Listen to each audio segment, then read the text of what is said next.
The story begins in a desolate place. My name is Jiang Cheng. I used to be a professional player, but I have turned into a skeleton. Even up to now, I have been able to understand why this is happening to me in the year 2025. The open beta of the game Great Land, with highly realistic and open-world gameplay, almost sent millions of players into an absolute frenzy. Swords and magic have been the object of fascination and fantasies for humanity, and Great Land allows such fantasies to become a reality with thousands of jobs and billions upon billions available. The game allowed many dispossessed internet users to remain within this virtual fantasy of theirs. The game's popularity and the number of orders for the beta testing studio producing it resulted in countless beta testers having to work overtime to test the game. Among the beta testers who had joined the Great Land, I was one of them. However, almost 3 weeks before the game's release, I, who had been working for 42 hours to complete a massive chain of requests, suddenly died. I heard a voice, a woman asking me to move because if I didn't, I would die there.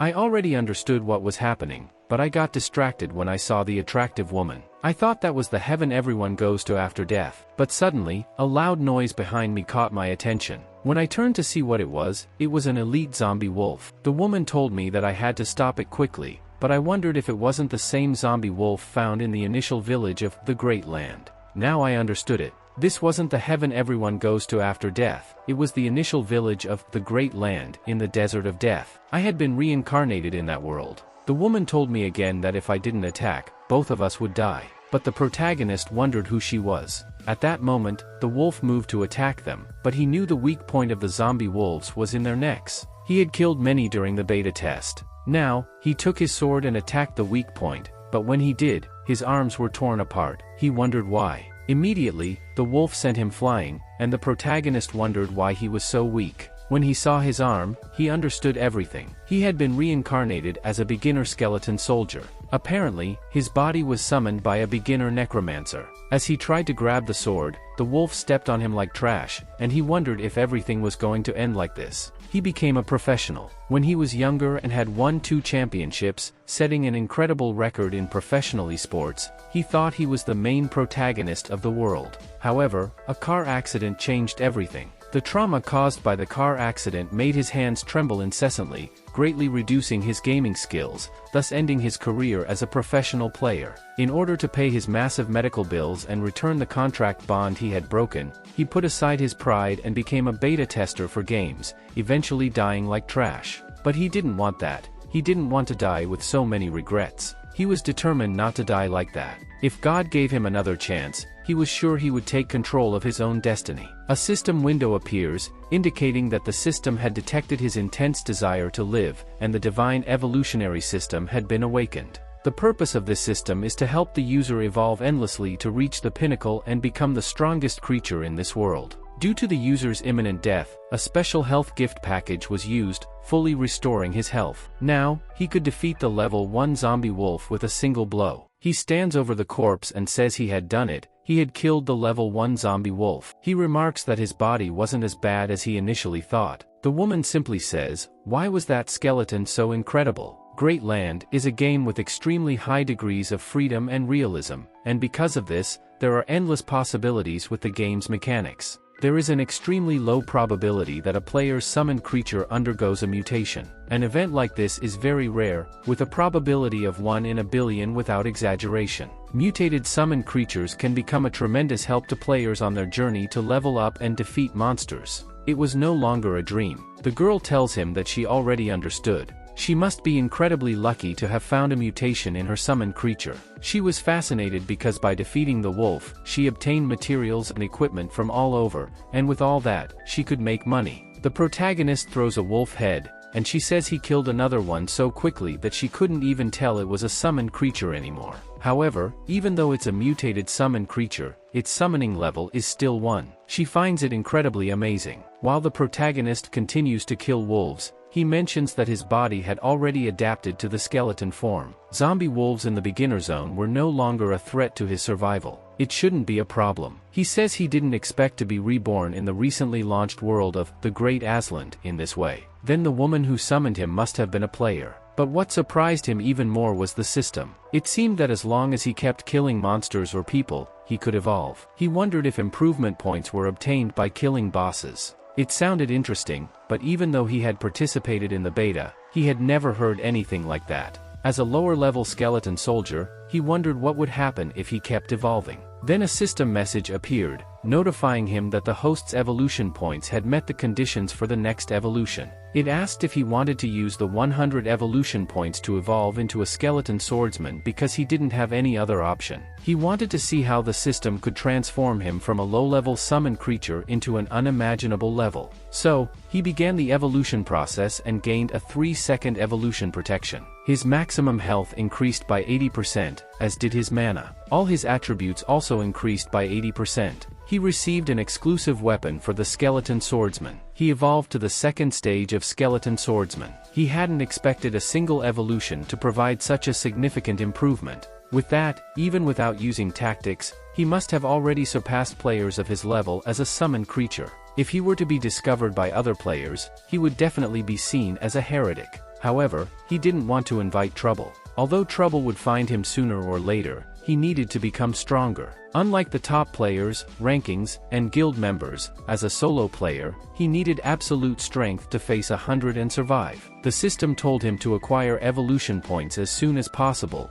but killing wolves no longer yielded much, so he needed to change his location. Moreover, there was something he wanted to check: the connection between the one who was reborn as a summoned creature and the summoner. The girl was still captivated by the rewards. There was no doubt she was a novice player. She told the protagonist that he looked different than before and relied on him to lead them to the top of life. The protagonist gave her a signal that they should go elsewhere because he couldn't speak, but she said she didn't want to leave. There were many monsters there, and with him, they could clear them quickly. The protagonist knew that staying there posed a great risk. If they killed that player, he could disintegrate. So, with no other option, he carried her away from the area, even though she still wanted to collect more items to sell later. The protagonist believed that as a reborn entity, he could use his knowledge to gain an advantage. He wanted to be the first to take down these hidden bosses and acquire all the rare equipment in the game. So, he decided to start with the Fierce Bear Mountain. Several players were encountering difficulties there, and their only option was to run.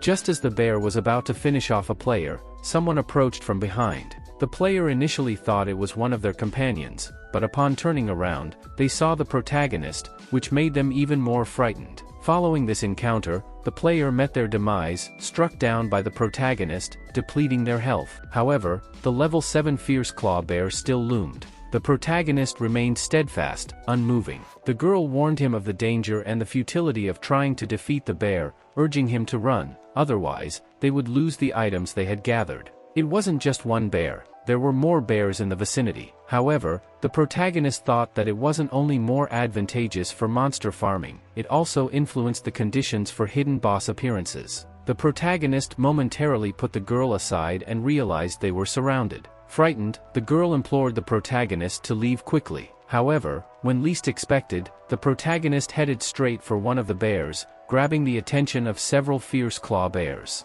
This approach relieved him from worrying about that particular situation. Employing his skills and knowledge of these monsters, he planned to defeat them all. One of the bears attempted to crush him, but the protagonist skillfully evaded it. Next, the bear tried to bite, but the protagonist managed to dodge that as well, considering his current health couldn't withstand more than 2 attacks. Consequently, he focused on evading the bear's assaults during this encounter. The girl found it hard to believe what she was witnessing. The bears couldn't land a hit on the small skeleton. What's more, the protagonist was skillfully directing the Fierce Claw Bears to attack each other. Despite the bears' high attack power and thick skin, they were slow, giving the protagonist the advantage of speed. The bears' vulnerable spots were their heads and ankles, and the protagonist's attack speed increased by 20%. He intended to exploit his speed advantage to the fullest by targeting these weak points. As a result, all the bear monsters began to fall. However, the Fierce Claw Bears weren't labeled as newbie killers without reason. After targeting their limbs, there was a probability that they would employ their active skill during a tough battle. The Fierce Claw Bears had a special skill called Thunder Attack, unleashing a powerful electric shock that could paralyze players. Instantly, the protagonist received a direct attack. When a player was paralyzed and knocked down, the bears moved to attack the player, which is why they were known as newbie killers among gamers. The girl wanted to help the protagonist but realized that he was unharmed. They had miscalculated something. As an undead, he no longer had flesh and blood, and he wouldn't be stunned when the bears used their thunder attack skill. The fierce claw bears had a 3-second cooldown, which was ample time for him to go for their weak points. He had memorized the attack patterns of the fierce claw bears along with his current skeleton abilities, allowing him to eliminate them without taking any damage. The rewards were quite generous, and he could level up there before facing the hidden boss. The girl could only marvel at how incredible his little skeleton was. His movements were so skilled, just like those of a legendary player in the world of online gaming. He was a special guest in the closed beta of the game, the famous player Jiang Cheng. He thought they were identical but considered receiving that summoning to be like hitting the jackpot. There was a lot of gold and materials on the ground, and the protagonist had almost used up all his evolution points. At that moment, the system sent him a message, stating that the host's strength was truly exceptional, and an unlocked evolutionary path was due to the host's exceptional performance. Although it cost double the evolution points, it was an investment that promised high returns. So, he chose the hidden evolutionary path. One of the bears was severely injured, and the protagonist continued to earn evolution points and experience points. This should be the last monster because with the level increase, the gain of evolution points significantly decreased. He didn't expect to be short of 20 evolution points. Furthermore, the respawn time for fierce claw bears was 1 hour and 20 minutes. Low-level bears probably wouldn't appear there for now. Although he couldn't gather enough evolution points, he fortunately managed to kill all the bears within the time limit and level restrictions. The next step was the hidden boss of Bear Mountain. The conditions for the appearance of the hidden boss on Bear Mountain were very strict. Only players below level 10 who killed all the wild monsters on Fierce Bear Mountain within 45 minutes would activate them. These were quite complex conditions, and it was unlikely that players would discover them. Even though the boss was there, the ruler of Fierce Bear Mountain, the low-level bosses were manageable. As long as players didn't enter the activation range, they behaved rather calmly. He wondered if he should attack it directly, but the activation skill of the Fierce Bear Mountain boss was quite complex. For low-level players, trying to overcome it purely with speed and experience would be too risky. Although he couldn't recall the skill, it was better to complete the evolution for now. He would have to wait for the monsters to appear, but that feeling was quite strange. He felt like being a summoned creature,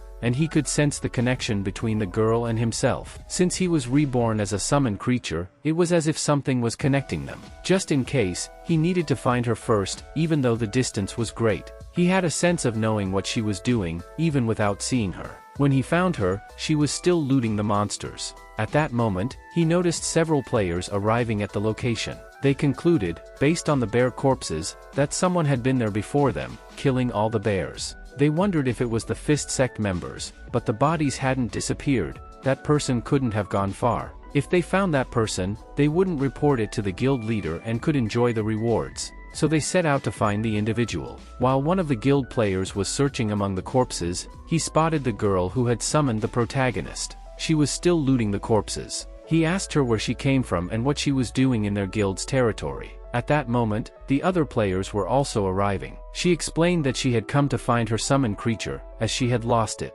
They didn't believe her story and asked her where her other team members were. She replied that she had no team and had come alone with her summoned creature. They decided to restrain her to prevent her from escaping or logging out to avoid interrogation and find out the whereabouts of her companions. However, she resisted being tied up easily. One of the players realized that she might not be lying. She appeared to be a level 9 necromancer. Necromancers summoned slow skeletons with little attack power, and they might not be able to hunt even a single bear. The marks on the bears and the ground were precise, like the work of a swordsman. It was clear that this player wasn't in a group, and he suspected that there was someone else behind this. They considered the possibility that she might be a treasure hunter who had ended up in the bear area. Treasure hunters referred to low-level players who followed monster-killing groups to collect items, also known as scavengers. The others split up to continue searching. Meanwhile, the player in green attire confronted the necromancer. She wondered why her little skeleton hadn't returned. The protagonist arrived behind the player, and his friends in a distant place could only hear his scream. When they saw what was happening, they were astonished. A skeletal soldier had appeared. The leader deduced what was happening and said that her summoned creature had killed the bears. They had been deceived by that woman and might not be able to explain this to the guild, so they decided to pursue them. The girl offered to distract them, saying that it might help him in the fight. However, the protagonist did not agree to this, and she thought that her little skeleton did not want to let her go. She found him a bit cute up close, but he was just a skeleton. Following that, the protagonist threw her into some bushes, and she watched as the players passed by, continuing to pursue the skeleton. She wondered if she was distracting the players for her. The protagonist thought that he had no choice but to do it. Some of the close combat fighters could deal with her as well, while the long-range attackers completed the team of assassins and warriors. Fortunately, the surprise attack he had carried out a few minutes ago had made their archers lose their ability to fight at full capacity. This was their opportunity. The players informed their leader that they had lost the woman, even though the summon was still active, which meant she must be nearby. The leader was annoyed and believed that the girl had deceived him. He didn't know that she could control the summon with such precision. Additionally, he noticed that she had hunted so many monsters in such a short time. Something seemed odd about that forest, so he wanted to investigate. First, he asked the archer to use their divination skills to survey the area. However, the archer was furious because the protagonist had cut off his hand. He angrily declared that he would kill him on the spot. The protagonist observed his mental state, and when the leader hurled his daggers, he thought he had taken the bait. He blocked the daggers with his sword. Seeing this, the leader decided to attack first, and along with his comrades, they aimed to eliminate the summon and then find the woman. The protagonist wondered why the low-level skeleton soldiers summoned by the necromancers weren't slow. Just then, he received a message indicating that he had been marked by the hidden boss of Bear Mountain, and it was evident that his companions had received the same message. They wondered what the hell it was, but immediately realized that something was approaching, the hidden boss that the leader had been searching for. However, they questioned why the hidden boss had marked them. The boss instructed them to separate and get out of the way because a large area attack was coming. After the great attack, the archer was killed with a single blow, but they continued to wonder why a hidden boss had suddenly appeared. They concluded that the woman was the target of this hidden boss. Then the Mountain Lord activated his Bear's Fury ability. The boss asked them to run because they couldn't handle the situation. Suddenly, some of the players began to float. They thought it was a gravity-based magic ability, but in reality, it was the hidden boss using his Gravity Field ability, which trapped them in gravity. Only the boss advised them to raise their shields. As the protagonist observed all of this, he recalled the boss's abilities and mentioned that it wouldn't be easy to deal with them. Typically, secondary boss abilities didn't last very long, and he wanted to see how long this one would last. While the boss defeated the players, he continued to blame the woman, believing she had deliberately used summons as bait to attract them. As the gravity returned to normal, he realized it was their chance to escape. They needed to withdraw and report the hidden boss. However, they suddenly noticed that the summon was no longer there. In an instant, the protagonist decapitated the remaining players. They couldn't believe they had been killed by a summon, and with their last breath, one of them thought that they needed to inform the leader about what had happened. Thanks to killing the players, the protagonist obtained 20 evolution points, allowing him to start another evolution. A blue flash signaled the beginning of this new evolution. The boss attacks the protagonist, but at last, we see our protagonist's new appearance. Evolutionary protection prevented the beast from harming the protagonist. He had now evolved to the 3rd level as an assault skeleton and gained a level 1 armor skill. As soon as the evolutionary protection time was up, the protagonist lunged directly at the hidden boss. His fencing speed had been upgraded to level 2, and his attack speed had also increased by 40%. He was more than satisfied with this attack speed. The hidden boss, the Mountain Lord, was a giant bear.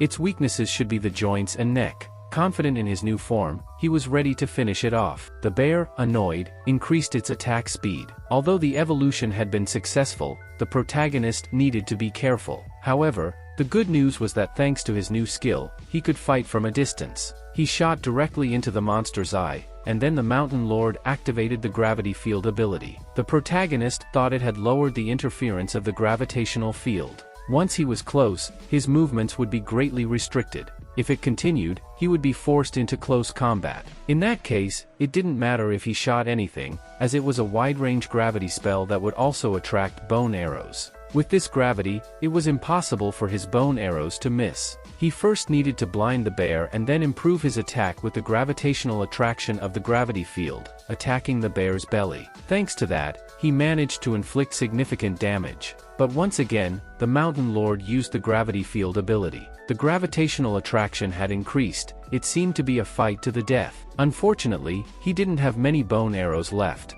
So, among the floating objects in the area, the protagonist moved between them until he reached the bear and lunged directly at it with his sword. The protagonist damaged the beast's eyes again, and the bear sent him flying. But he realized that gravity had normalized. It seemed that the duration of the ability had ended. Although the boss was now in a sorry state, while the protagonist thought that the new skills were still useful, he heard a voice saying, "Player, I've been waiting for you for a very, very long time." This surprised the skeleton. The boss continued to speak, but the protagonist realized that something was amiss. Bosses shouldn't interact with players like this. He wondered what was going on.